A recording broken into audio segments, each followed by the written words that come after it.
name's Rosie from Total Chiropractic. Today I want to talk to you about back pain during pregnancy. So in clinic there are two main types of pregnancy related back pain that I see.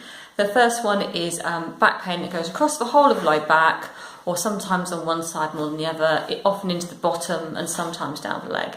Women often find that they're having this when they've been sitting for a long time at work or driving, or sometimes when running after other children.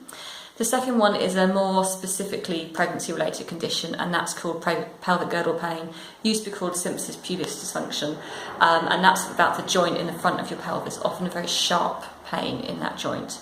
I had pelvic girdle pain throughout both of my pregnancies, so I know what it's like to have that condition and how debilitating it can be when your body won't do what you want to do, particularly if you already have one child and you're pregnant, trying to run around after the second one. So I thought I'd give you some hints and tips today about how you can help yourself, whichever type of pregnancy back pain you have. So firstly, it's don't cross your knees, and don't cross your legs either at your knees or your ankles.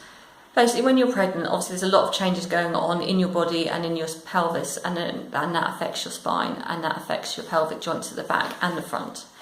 If you sit with your knees crossed, either at the knees or the ankles, it puts more pressure on these joints and it can irritate and make the pain worse. So don't do that. Also, don't sit with feet up underneath you, either at work or when you're at home watching telly and you pop one knee under the other and you're sort of slouched across.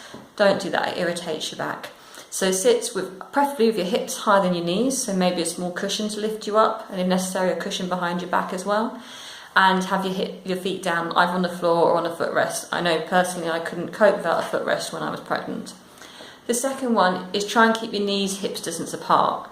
Again, this is the most comfortable position for your pelvis, and it helps take the pressure off those pelvic joints. So that often means when you're asleep, having one of those pregnancy cushions, the ones that go between your knees, and sometimes they go around the back, so you've got a bit of support there. And again, making sure when you're sitting at work, you're not crossing your legs.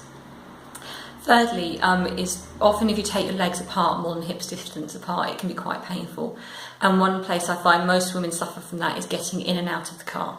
So one trick that I've learned is a plastic bag trick. So take your plastic bag, put it on your car seat, then sit backwards into your car seat and lift your knees and hips up together and swing them round so that you're putting yourself facing forward without separating your legs.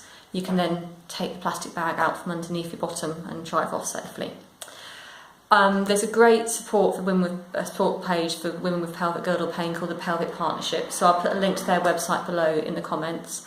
Also, if you're not sure if your pelvic pain or your pregnancy pain should be treated, then I offer a free 20-minute consultation, so feel free to come in, have a chat with me, and I'll see if it's something chiropractic can help with, or if not, where else it's best for you to go.